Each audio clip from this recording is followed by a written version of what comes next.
बिस्मिल्लाहिर्रहमानिर्रहीम। अस्सलाम वालेकुम वरहमतुल्लाहि वबरकातुहू। मौजूद हाज़रीन इकराम, बुजुर्गान कौम और मिल्लत, मेरी इज़्ज़तदार माँ और बहनों, गयूर नौजवान साथियों, मैं आप तमाम का शुक्रगुजार हूँ कि आप लोग अपना कीमती वक्त निकाल कर आज मजलिस इत्तेहादुल मुस्लिमीन के उम्मीदवार और रुकन असम्बली व सदर बिहार अख्तरुल ईमान साहब के इंतखाबी जलसे में आपने शिरकत की। मैं आपका शुक्रिया अदा करता हूँ। शह नसीम पर तशरीफ़ फरमा मोहतरम अहमद दलाला साहब रुकन असम्बली हैदराबाद और यहाँ के ज़िम्मेदारान कौम और मिल्लत, बुजुर्गों और मेरे मजलिस रुफ़का, मेरे अजीज़ दोस्तों और बुजुर्गों, मुझे आने में देरी इसलिए हुई, मौसम की खराबी की वजह से हमको गाड़ी से आना पड़ा, मगर अल्हम्दुलिल्लाह अल्लाह ने, भाई इसको आवाज़ को कुछ मत करिए, अल्हम्दुलिल्लाह हम यहाँ पर पहुँच सके और आपके दरमियान में खड़े होकर मुझे अपनी बात कहने का मौका मिल गया। मेरे अजीज दोस्तों और बुजुर्गों, क्योंकि वक्त बहुत हो चुका है, मैं आपसे एक अहम बात करके यहाँ से रुखसत हो जाऊँगा। मैं आपसे ये पूछना चाहूँगा कि नरेंद्र मोदी ने और उनकी सरकार, जिसको नीतीश कुमार की तारीफ हासिल है, जो नया वक्फ का कानून बनाया है, क्या आप उस वक्फ कानून की तारीफ करते हैं? क्या आप उस वक्फ कानून की तारीफ करते हैं? कितने लोग नहीं तारीफ करते? हाथ उठाइए। अपने फोन की लाइट भी जलाइए, फोन की लाइट जलाइए ताकि मालूम हो सके कि हम उस वक्फ कानून की मुखालिफत करते हैं। यहाँ पर भी स्टेज पर सब लोग अपना फोन चालू करिए, लाइट जलाइए।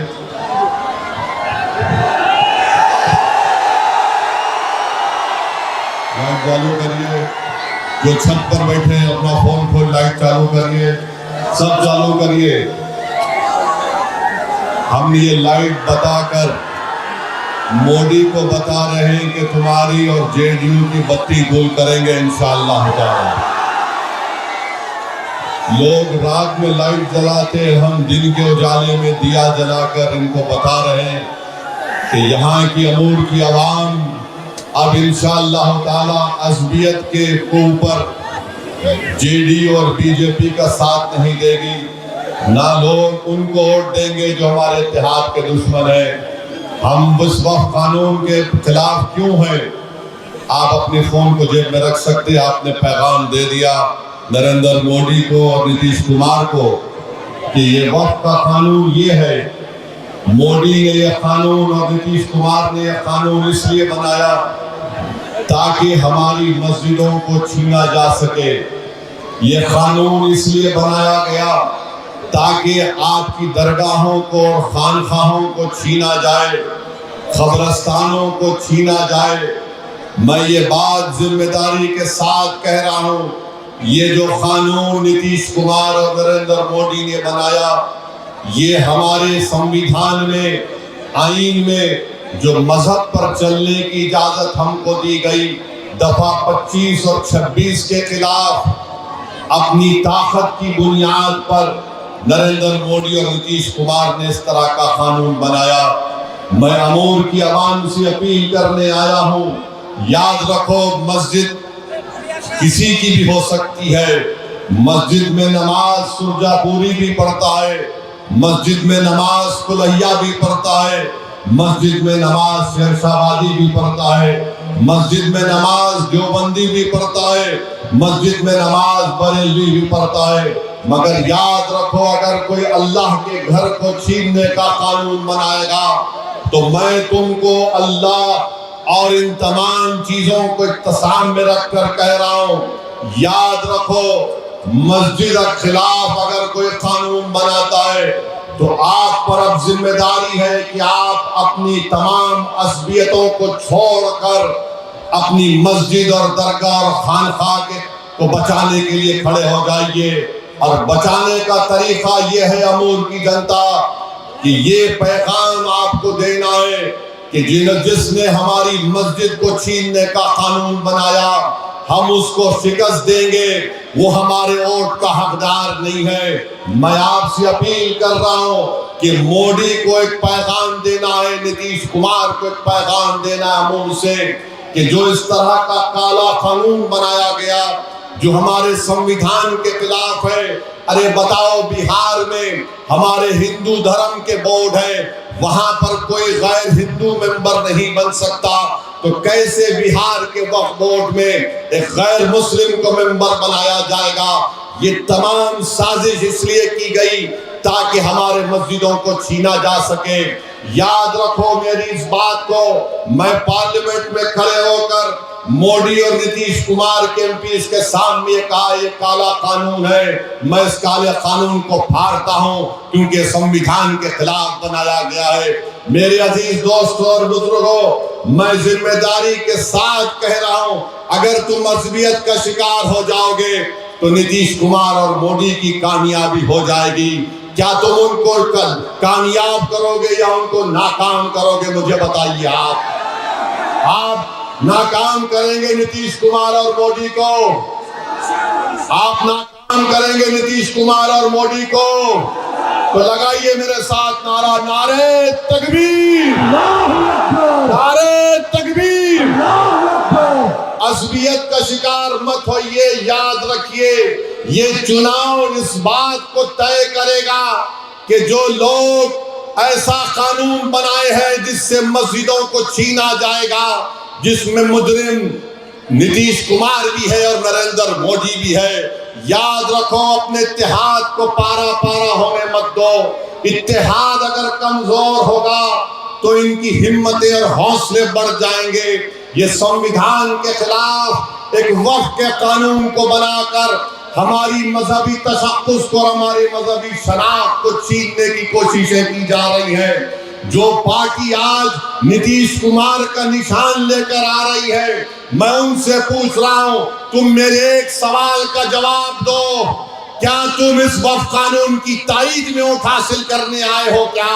मैं आज सीमांचल और अमूर में खड़े होकर बेबाकी के साथ कह रहा हूं कि मैं अमूर की जनता से कह रहा हूं कि वक्फ के कानून के खिलाफ तुमको वोट देना पड़ेगा।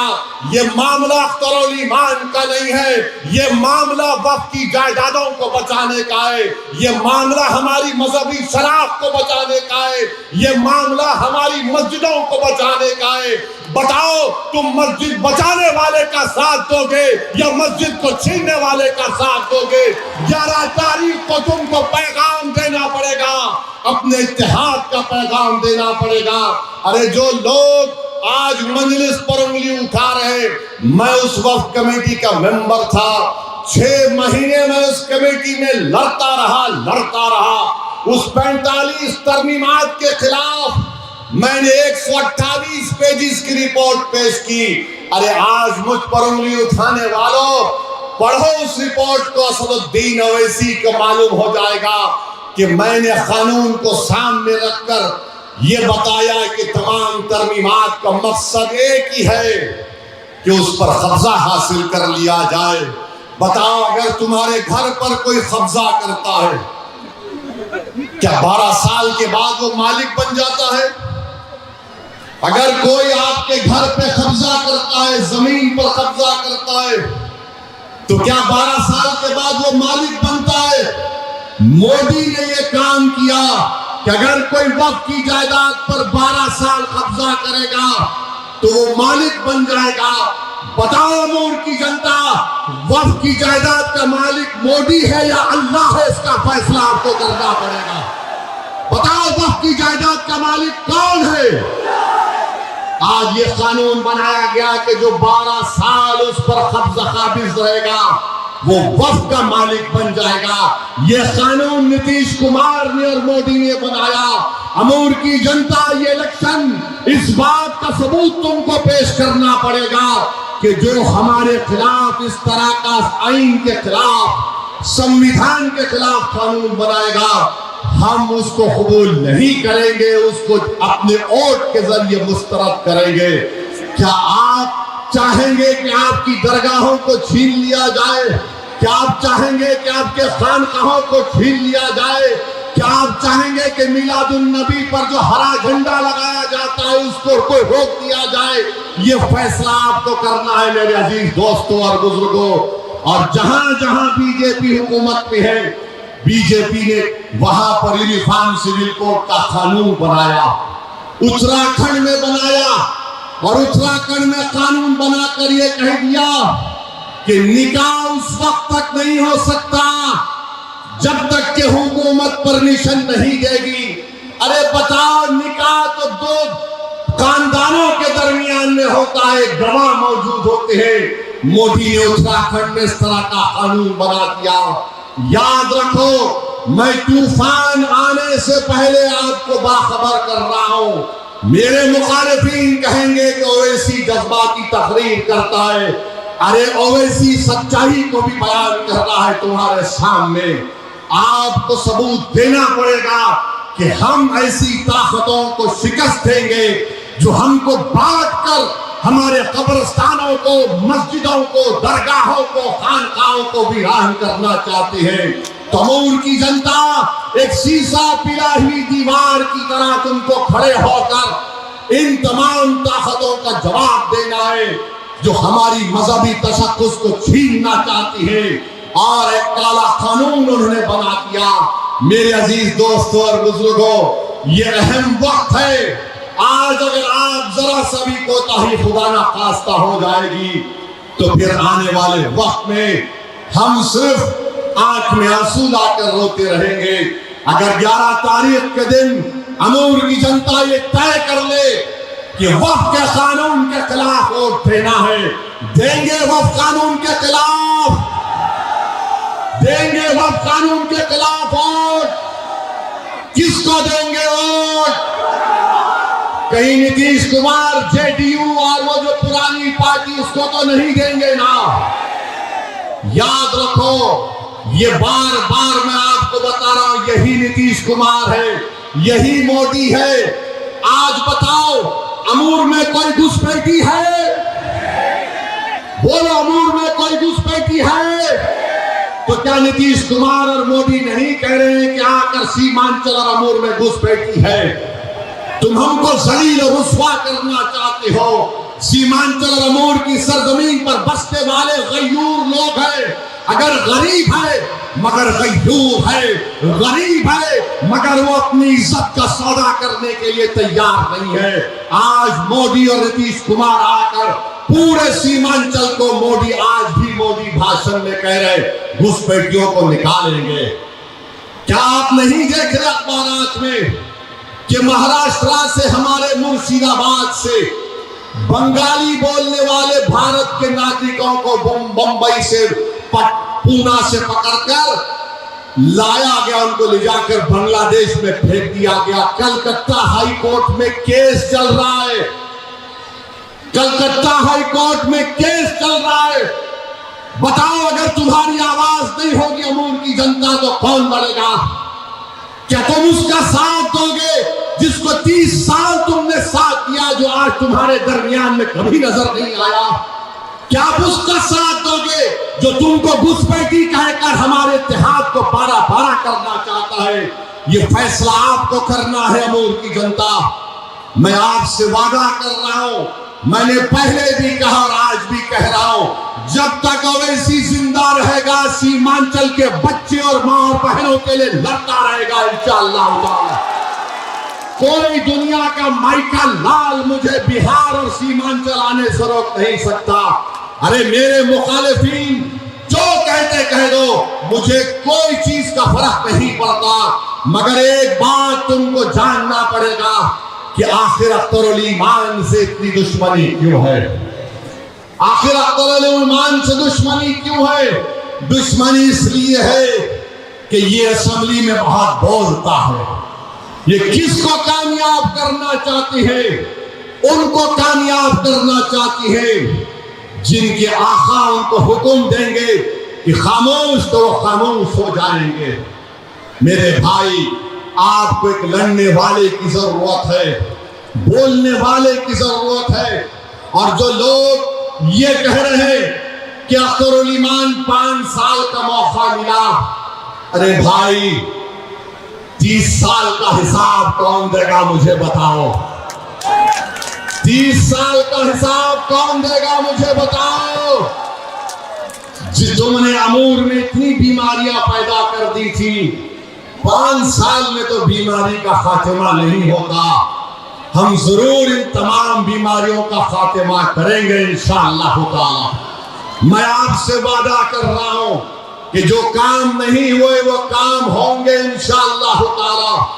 मैं आपके दरमियान में खड़े होकर कह रहा हूं कि अमूर और बैसा ब्लॉक में इंशाअल्लाह ताला हफ्ते में 2 दिन अख्तरुल ईमान अमूर ब्लॉक में बैठेंगे, बैसा ब्लॉक में 2 दिन बैठेंगे। यहाँ पर हम दफ्तर बनाएंगे, दारुस्सलाम उसका नाम रखेंगे, और 2 महीने में एक मरतबा मैं खुद तुम्हारे दरमियान में आकर बैठूंगा और देखूंगा कि अख्तरुल ईमान काम कैसा कर रहे हैं। तो मैं आज तुमसे कह रहा हूं, अमूर की जनता, मैं तुम्हारे सामने गुजारिश कर रहा हूं कि खुदा के लिए आज इत्तेहाद को पारा पारा होने मत दो। दुश्मन कामयाब हो जाएगा। सुरजापुरी, कोलैया, शेरशाहबादी का मामला नहीं है। जिस जमीन का मालिक अल्लाह है, उसकी जायदाद के खिलाफ जो कानून बनाया, उस मोदी और जेडीयू के खिलाफ आपको एक ताकत बनकर 11 तारीख के दिन अपने के कौल का इस्तेमाल करना है। क्या आप मेरा साथ देंगे मेरे भाई? मेरी माँ और बहनों, आपकी दुआओं की और आपकी साथ की जरूरत है। मेरे बुजुर्गों, हमेशा आपकी सरपरस्ती की और दुआओं की जरूरत है। मजलिस जब से सीमांचल में आई, सबकी नींद हराम हो चुकी है। जो कोई आता है, हर मोदी से लेके अमित शाह से लेके नीतीश कुमार, तेजस्वी, कांग्रेस, एक नई पार्टी आई वो भी ओवैसी क्यों आता? ओवैसी को हैदराबाद से आने की क्या जरूरत है? अरे क्या बिहार तुम्हारे बाप का है क्या? क्या सीमांचल को हम नहीं हो सकते क्या? बराबर आएंगे और लड़ते रहेंगे। हमने अपनी सियासी जिद्दोजहद का बिहार में आगाज आपके दरमियान में सीमांचल की सरजमीन से किया। कोई हमको रोक नहीं सकता। पिछले बार भी आपने बड़ी मेहनतों और जुस्तजू के बाद आपने यहां से अख्तरुल ईमान साहब को कामयाब किया। अगर कोई ये कहता है कि मैं अमूर का बेटा हूं, तो बताओ मैं क्या हूं तुम्हारे लिए? आपको 11 तारीख के दिन बताना पड़ेगा। अगर कोई घर का बेटा 30 साल मौका मिलने के बाद भी अगर काम नहीं करता, तो उस घर के बेटे को लोग बोलते ये निकम्मा बेटा है। 30 साल का मौका मिला। कितना? 30 साल। 30 साल में उन्होंने कुछ नहीं किया। जब सैलाब आता था, जमीन कटती थी, लोगों ने पूछा हजरत इसका क्या वजह है, इसका कारण क्या है? तो हजरत ने फरमाया दसन दसन दसन है। कहा था ना, याद है ना? अख्तरुल ईमान ने कहा कारण यह है कि निकम्मा है। अख्तरुल ईमान ने कहा कारण यह है कि निकम्मा है। अरे कोई घर का बेटा बोलने से घर का बेटा नहीं बन जाता। असदुद्दीन ओवैसी तुम्हारा खादिम था और रहेगा इंशाअल्लाह ताला। अख्तरुल ईमान तुम्हारा खादिम था और रहेगा इंशाअल्लाह ताला। अरे सीमांचल हमारे दिल के बहुत करीब था और है और रहेगा। हम हर वक्त आपके दरमियान में थे और रहेंगे मेरे अजीज दोस्तों और बुजुर्गों। अख्तरुल ईमान ने जो काम करवाए वो किताब का, ये किताब अख्तरुल ईमान ने छपाया। क्या कोई पढ़ के बोल सकता? जो मजलिस के खिलाफ आज बहुत बोल रहे हैं, बताओ तुमने 30 साल में क्या किया? और दूसरी तरफ जो जेडीयू का उम्मीदवार है, मैं तुमको बता चुका हूं मोदी ने क्या क्या किया। CAA का कानून, ट्रिपल तलाक का कानून, बताओ ट्रिपल तलाक का कानून क्या सिर्फ एक समुदाय पर लागू होता, सब पर नहीं होता? क्या CAA का कानून सब पे लागू नहीं होता? क्या यकसा सिविल कोड का कानून जिसको बनाने की बात RSS बीजेपी करती है वो सब पे लागू नहीं होगा? ये वक्त अज़लियत के मजारे करने का नहीं है, ये वक्त इत्तेहाद को मजबूत करना है। मेरे अजीज दोस्तों और बुजुर्गों, मेरे नौजवान साथियों, ये लड़ाई तुम्हारी है, तुम्हारे मुस्तकबिल की लड़ाई है। बिहार में 60% आबादी, बिहार में 60% आबादी 35 साल से कम उम्र नौजवानों पर मुश्तमिल है। और जो लोग मजलिस को बोलते गठबंधन के बारे में, मैं आपसे कह रहा हूं कि आज दरभंगा में गौरा बोरन एक विधानसभा है, वहां पर राजद ने, गठबंधन ने अफजल अली खान को उम्मीदवार बनाया और अफजल अली खान के खिलाफ तेजस्वी जाकर संतोष सहनी को वोट देने की बात करता। बोलो गठबंधन के लोग, तुम्हारा उम्मीदवार अफजल अली खान और तेजस्वी जाकर कहता है कि संतोष सहनी को वोट दो। कितना रुस्वा तुम हमको करोगे। और लोग बोलते हो ऐसी भड़काऊ भाषण देता है। मैं भड़काऊ भाषण नहीं दे रहा हूं, मैं मुबारकबाद दे रहा हूं VIP पार्टी के जिम्मेदारों को कि वो 3-3.5% है, मगर उन्होंने अपने इत्तेहाद का सबूत किया। 17% अल्पसंख्यक समाज मुसलमान है, बिहार में सबसे बड़ा समाज है, मगर आज आप देख लीजिए कि किसी के मुंह में ज़बान तो है मगर बोलने की जरूरत नहीं है, बोलने की जरूरत नहीं है। 17% है और तेजस्वी के बाजू बैठकर VIP का लीडर कहता है कि अब की बार मल्लाह का बेटा उप मुख्यमंत्री बनेगा। मैं आपसे वादा कर रहा हूं, अगर मल्लाह का बेटा उप मुख्यमंत्री बनेगा तो बताओ मेरे अमूर की जनता, क्या अब्दुल्लाह का बेटा मुख्यमंत्री नहीं बन सकता? बताओ क्या मोहम्मद का बेटा मुख्यमंत्री नहीं बन सकता बिहार का? क्या अबू बकर का बेटा मुख्यमंत्री नहीं बन सकता? क्या फातिमा का बेटा मुख्यमंत्री नहीं बन सकता? तो ये लड़ाई मुख्यमंत्री बनाने की है। अब असदुद्दीन अवैसी उप मुख्यमंत्री पर राजी नहीं होगा, मुख्यमंत्री होगा सीमांचल का बेटा होगा। मुख्यमंत्री होगा तो सीमांचल का बेटा होगा, और सीमांचल से इंसाफ उसी वक्त होगा जब यहाँ का बेटा पटना के जालिमों के सामने कुर्सी डालकर पैर पे पैर रखकर बोलेगा, अब बोल, अब सीमांचल का इंसाफ तुझे करना है। ये ताकत आपको देना है, ये ताकत आपको अपने वोट के जरिए देना है। देंगे ताकत आप, वोट पड़ेगा सीमांचल के नाम पर वोट देना है। इसीलिए आज आप देखते हैं कि बौखलाहट का शिकार होकर एक तरफ से मोदी और नीतीश कुमार, दूसरी तरफ से वो 30 साल के निकम्मे साहब, दोनों मिलकर अख्तरुल ईमान के खिलाफ दो महाजों पर लड़ रहे। मैं एक तरफ कहूंगा, फिर से कह रहा हूं, मेरे भाई, अज़बियत का वक्त नहीं है, इत्तेहाद का वक्त है। याद रखो, तुम्हारी शनाख्त सुरजापुरी भी है, तुम्हारी शनाख्त तुलैया भी है, तुम्हारी शनाख्त शेरशाहबादी भी है। बराबर उस पर कायम रहो और फख्र से कहो। मगर याद रखो, जिंदगी में कैसे लम्हे भी आते जहां पर हमको ये बताना पड़ेगा।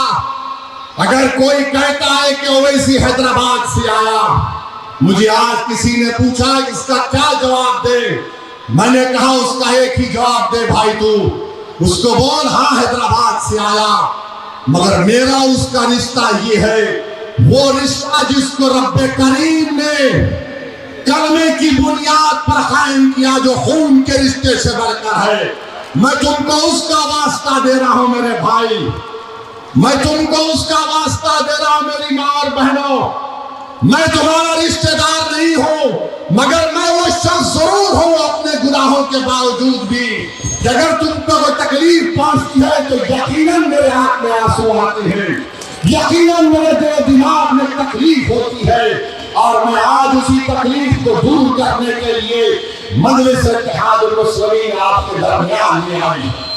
मेरे अजीज दोस्तों और बुजुर्गों, अपने इत्तेहाद को मजबूत करिए, डरने और घबराने की जरूरत नहीं है। मैं आपसे वादा कर रहा हूं जितने काम इस विधानसभा में अभी होना बाकी है वो मेरी जिम्मेदारी है, वो मेरी जिम्मेदारी है। अगर वो काम नहीं होंगे तो 5 साल के बाद असदुद्दीन ओवैसी विधानसभा को तुम्हारे दरमियान में नहीं आएगा। मैं काम करूंगा इंशाअल्लाह ताला। अख्तर ईमान का हाथ पकड़कर, अख्तर ईमान का कान पकड़कर हम पूरे काम को मुकम्मल करवाएंगे जो 30 साल में निकम्मे ने पूरे नहीं किए। और याद रखो जो जेडीयू का उम्मीदवार है वो मोदी का चेहरा है, जो जेडीयू का उम्मीदवार है वो मोदी का एजेंट है जिसने हमारे वक्त के खिलाफ कानून बनाया। तो मेरे अजीज दोस्तों और बुजुर्गों, 800 करोड़ के काम अख्तर ईमान इस किताब में बता रहे कि 5 साल में हुए। इंशाअल्लाह ताला आपका साथ रहा तो इंशाअल्लाह 5 साल में उससे ज्यादा काम कराएंगे। अगर सरकार नहीं कराएगी तो फिर क्या होगा, सरकार की जिम्मेदारी होगी। बहरहाल मेरे अमूल की जनता, आज आप यहाँ पर आए, आपका बहुत बहुत शुक्रिया। तो क्या आप 11 तारीख के दिन मोहम्मद के बेटे को मुख्यमंत्री बनाएंगे? क्या आप अब्दुल्ला के बेटे को मुख्यमंत्री बनाएंगे? क्या आप फातिमा के बेटे को मुख्यमंत्री बनाएंगे? याद रखो, ये उस दिन आपको अपने इत्तेहाद को दिखाना है। इत्तेहाद बताएंगे ना आप लोग कहीं रहेंगे ना इंशाअल्लाह। हमारे साथ आग उठा कर कहिए सीमांचल जिंदाबाद, सीमांचल जिंदाबाद, सीमांचल जिंदाबाद, पतन छाप जिंदाबाद, नारे तकबीर, नारे तकबीर। अल्लाह सलामत रखे आपको। अस्सलाम वालेकुम व रहमतुल्लाहि व बरकातहू।